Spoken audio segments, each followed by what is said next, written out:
A discussão sobre o Fundeb deve seguir hoje na Câmara dos Deputados. E para conversar conosco a respeito, temos aqui a professora da Faculdade de Educação da USP, Sônia Krupa. Bom dia, Sônia. Bom dia, Glauco. Tudo bem? Tudo certo dentro desse contexto, né?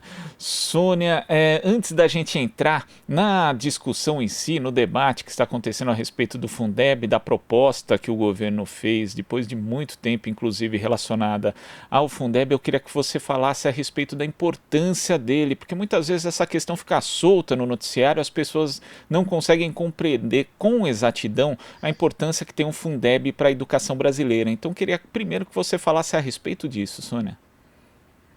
Então, a situação é da maior gravidade. Por quê?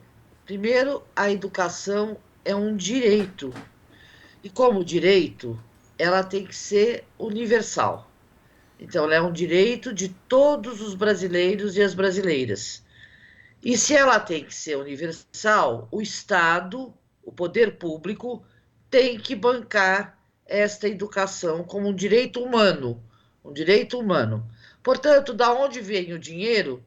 O dinheiro virá necessariamente do fundo público, que é constituído pelos impostos. Então, o Fundeb, ele é uma vinculação de recursos dos impostos do fundo público para a educação. Ele é uma vinculação que já está prescrita na Constituição de 88 e ele avança nessa definição constitucional ao se constituir como um fundo que agrega recursos dos estados, dos municípios e da União no direito à educação, a educação básica, que é a educação que vai do zero, da creche, ao ensino médio. Então, o Fundeb é um fundo para a educação básica, que assegura o direito à educação do brasileiro e da brasileira em escolas públicas. E aí que está a questão também. É um direito, é assegurar um direito. Isso que é o Fundeb, um direito humano. Agora, Sônia, depois de muita discussão, chegou-se ali a um relatório, o texto da deputada professora Dorinha, e o governo se recusou, na verdade, a receber parlamentares durante boa parte desse tempo, boa parte em que esse debate se desenrolou, e no final de semana chegou ali com um texto com algumas propostas, entre elas a de retirar parte dos recursos para destinar ao fundo, num programa social que ainda vai ser criado, que nem se sabe como vai ser exatamente, tentando também retirar outros pontos do texto. Não houve acordo, obviamente não vai haver acordo em um dia e a discussão vai prosseguir hoje. Quais os principais problemas que você vê nesse texto proposto pelo governo? Então, eu disse, olha, o Fundeb é um fundo para a educação básica, que compreende a educação infantil, as etapas da educação infantil, do ensino fundamental e do ensino médio.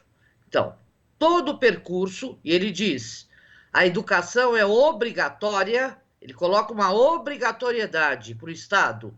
Ela é obrigatória dos 4 aos 17 anos. Por que dos 4 aos 17 anos?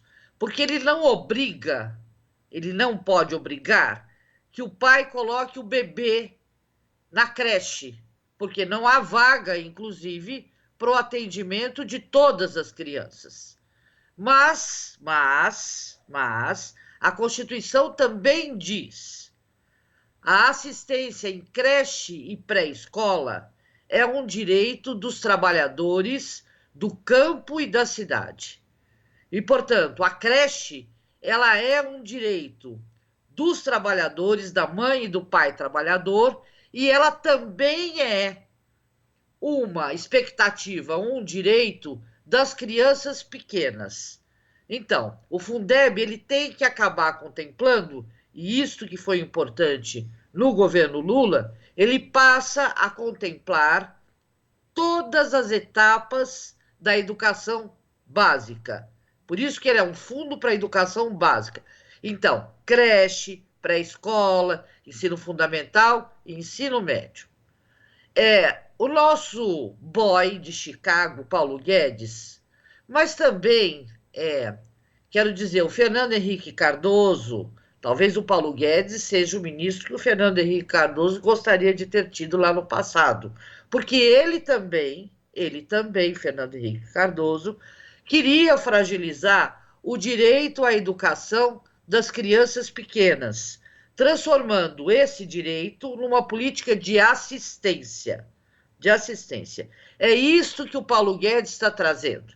Ele está dizendo, bem, a União vai completar este fundo, mas vai pegar uma parte deste fundo e vai atuar como se a creche fosse um favor do Estado, uma política, e ele não diz, mas é o que ele gostaria, um assistencialismo, não uma política de assistência. As crianças têm direito à assistência. Todas as crianças e os jovens também têm direito à política de assistência, não é? Mas ele transforma isto numa política de voucher. E entra o segundo componente que eles defendem. O Paulo Guedes defende voucher. É isso que nós temos que entender, não é? E defende o voucher. O que o voucher é? É uma passada de dinheiro para o cidadão, para a pessoa individual, para ela ir comprar aquele serviço no mercado. Então, é isso que ele está propondo, né? É retirar uma parte do complemento da União, que é necessário para a garantia do direito, e transforma numa política de voucher. E diz que vai entregar para as crianças do Bolsa Família, por exemplo, as famílias mais pobres, o valor de R$ 250. Ora, R$ 250, obviamente, parece que ele tem fixação pelo 200, né, Glauco? Ele queria passar 200 da transferência de renda, agora está outra vez lá dos 200. Não é possível a gente pensar que um atendimento de qualidade, primeiro, um atendimento de qualidade de uma creche pública na cidade de São Paulo, nas capitais, uma creche pública, ela tem um custo muito superior a 250, tá certo? É isso que eles não querem pagar. E eles querem que os pais vão ao mercado e comprem por 250. E se puderem, eles até podem completar, fazer um esforço, não sei como, para completar mais um pouquinho, tá certo? E aí, assim, de novo, o voucher privilegia o mercado e desobriga o poder público de assegurar este direito, porque é direito. É um direito já pacificado, já está na lei. Ele não pode fazer isso. Ele está querendo mexer. E mais, obviamente, ele quer um pouco dar uma driblada, atendendo um mercado, a formação, pensando que, não é, ele vai experimentar e vai que tudo possa virar voucher, porque essa é a ideia do Paulo Guedes, tá certo? Ele atende, portanto, é isto, e ele dribla, faz uma driblada, inclusive naquilo que eles mesmos determinaram, que é o teto para gasto. Por quê? Porque o Fundeb escapa dessa definição de teto e eles estão fazendo uma grande jogada. Então, Paulo Guedes, ele é um articulador. A gente não deve menosprezar o inimigo, tá certo? Quem pensaria que eles fossem, de repente, de súbito, apresentar essa proposta que agride o direito do povo brasileiro. O Fundeb, ele já está aqui desde 2008, ele ampliou o Fundef, que era um fundo do Fernando Henrique Cardoso, apenas para o ensino fundamental, complementando, não é? O governo federal complementou, sim, recursos, exatamente aquele momento da desvinculação da DRU, que era uma coisa que estava no país, o dinheiro da educação aumentou, tá certo? E mais. O povo brasileiro, no plano nacional de educação, colocou não só a vigência, não é, desse recurso público para a educação, mas disse que para o Brasil superar exatamente o fosso que temos e a dívida histórica que temos com a população brasileira no que diz respeito à educação de qualidade, a gente precisava ter 10% do PIB para a educação. A situação vai, estamos no meio da pandemia, não é? E acho que o governo federal também é matreiro, né, em, neste momento, vir com esta proposta dizendo que vai atender a população mais pobre. O Fundeb atende, o Fundeb para valer atende. Não é? O Fundeb prevê, inclusive, um custo aluno inicial, faz uma conta séria, não é? Ele faz uma conta séria do dinheiro necessário à educação. Então, Glauco, olha, a gente não pode, e os deputados e senadores, não é? Eles têm que ter o compromisso com suas bases. Se a modificação, se a não aprovação do Fundeb acaba com a educação municipal, não é? Porque ele é um fundo que é repassado para o ente da federação que apresenta a matrícula. E no Brasil, a partir também do Fernando Henrique, houve um impulso à municipalização do ensino, da educação infantil, essa etapa da educação infantil e do ensino fundamental especialmente, não é? E se o Fundeb não é aprovado, esse repasse, esse per capita que vai para o ente que está atendendo, deixa de ir. Então há uma urgência urgentíssima de que isso seja aprovado, porque senão a educação de muitos municípios, ela só sobra, ela acaba. E lá que estão matriculados os brasileiros e brasileiras, os jovens, o nosso futuro, o futuro desse país. A educação tem que ser vista como o futuro desse país. Ela é o futuro desse país, ela é um direito humano e ela é o futuro desse país. Então a coisa é séria, Glauco, é muito séria. Eu diria que esse governo, eu vou chamar matreiro para não chamar de um nome mais pesado, não é verdade? Ele vive armando ciladas. É uma cilada. Isso que eles estão fazendo é uma cilada. Não é? É uma cilada de dizer que eles vão... imagina, olha que coisa, uma política de infância tão séria. Vai repassar R$250, não é verdade? Como se a creche tivesse esse custo, ora, me poupe, ela não tem. Ele não poria... né, o seu neto ou a sua neta numa creche por R$250. Então, primeiro, não custa isso, é insuficiente. E terceiro, ele fragiliza o direito, ele fragiliza a política pública. Ele faz um jogo que acena para o mercado educacional que, olha como nós somos comprometidos com a privatização do ensino. E mais, ele acena para a população mais pobre, dizendo que ele é solidário a ela. E ele fere o direito desta população a uma escola, a um atendimento de qualidade. O Fundeb é Fundeb já, tá certo? É a vinculação de recursos, é a seriedade do serviço público, é a qualidade do serviço público que tem que ser assegurada. É o direito da população que a gente não pode deixar ir para trás.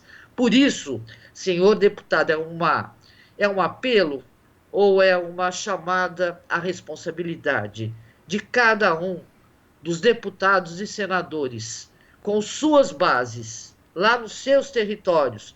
Todos nós moramos no município. Vá lá, já está lá, deputado, não é? Bem resguardado do coronavírus? Pois bem, então, abra a janela e veja o seu município, veja os munícipes, veja a população e pense muito bem no que você vai fazer. Pense muito bem no que você vai fazer. Não é? Nós temos que ir para frente, avançar. E é essa a proposta. Nós temos que melhorar a qualidade da educação no país. Nós temos que pensar nisto já. Nós não podemos retroagir. Não é? A creche, ela é um direito. Ela está na política da educação. Ela não é uma política assistencial. Ela não é. Ela é um direito. A educação infantil é um direito. E, portanto, o poder público tem sim que construir o equipamento, que contratar os professores, os profissionais da educação, tem sim que pagar direito a esses profissionais, não é? Com uma jornada adequada. Para quê? Para que a escola pública brasileira tenha qualidade, tenha qualidade. E nós podemos fazer isso. O país pode fazer isso, tá certo? E mais, a reforma tributária que vem por aí tem que pensar nesta direção, pensar em assegurar os direitos da população brasileira, não é? E, portanto, se é uma reforma tributária que pense a justiça social, ricos pagam mais. Então, o Paulo Guedes, que não tem problema de passar dinheiro para bancos, pare de criar encrenca em efetivamente complementar o Fundeb com 20% daquilo que é necessário, daquilo que é o montante, para poder fazer jus à sua responsabilidade como governo federal, como União. É isso, Glauco, não dá para gente ser suave, sabe? Não dá para gente ser suave, agora é um direito. Direito é coisa séria, muito séria. E é isso que este governo federal quer fragilizar, infelizmente. Infelizmente. Houve toda uma luta grande no Congresso Nacional, nos movimentos sociais, das associações também de classe, nos sindicatos, nas universidades. Eu quero dizer para todos que estão nos ouvindo que acesse o site da Campanha Nacional em defesa da escola, em defesa do direito à educação, a campanha.org.br, onde há todo um material que ajuda a entender.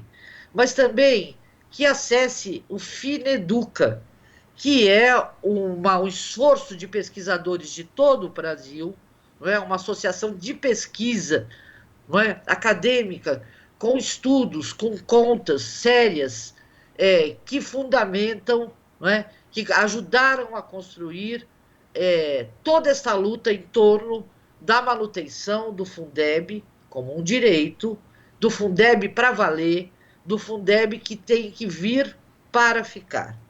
Então é isto, e o fineduca.org.br também tem toda uma fundamentação, todo um cálculo, não é, que mostra a seriedade desta proposta.